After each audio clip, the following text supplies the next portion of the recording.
Well, good morning. These are trying times for the workers of Massachusetts between layoffs and furloughs caused by the economic crash, safety concerns in the workplace, and the personal and family health issues being faced by all of us. Here to talk about some of those concerns is the president of the Massachusetts AFL-CIO, which represents 400,000 members in more than 700 local unions, former state senator Steve Tolman.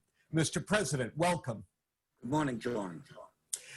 So since this terrible situation started back in March, roughly what % of your members have been hit by layoffs or furloughs?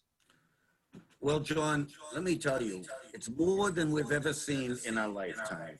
The heartache and struggles of so many workers.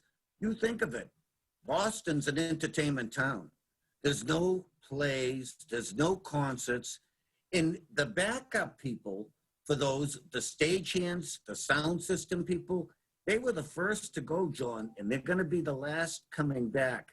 They weren't included in any of the federal relief programs. And then that's IATSE, you know, that type of crowd. They're struggling. This is paying rent. They're struggling to put food on the table. John, this is a travel destination, Massachusetts. The hotels are empty. That means the hotels are empty, the people work in the restaurants, and it goes just on and on from there.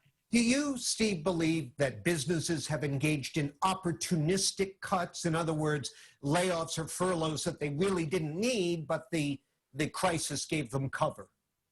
John, like in everything, there are some bad actors. But by and large, I think people are trying to get through this together because we know we have to be together.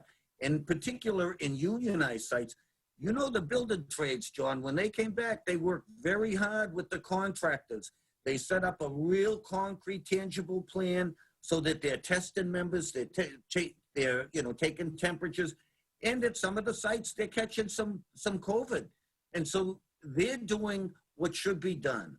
And that's happening in some industries. But we all know, you know, you and I know, we talk often, there are some bad actors, especially in wage theft, John. That's a big problem we're seeing in wage theft. You know, here in Massachusetts, last year was $700 million. We're looking at $1 billion stolen in wages by some of these bad actors out there, John. And it comes in many forms. It comes in not paying the proper wages, forced work without pay, or just short-changing people. Well, you've been complaining about this situation for years. What's the legislature doing about it? Well, I know they're informed, John. I think a couple of years ago, the speaker said that he just didn't have enough information. But I know he understands it now, and I know that we've got a great coalition of community groups as well as labor. We're hoping to see some action soon. Steve, since the crisis began, the state Senate, which is the more liberal of the two legislative bodies, has indicated they won't support any tax hikes in the short term because of the potential economic impact and possible suppression of an economic recovery. Now, the House and Governor Baker certainly aren't interested in raising taxes. Will you still push for them?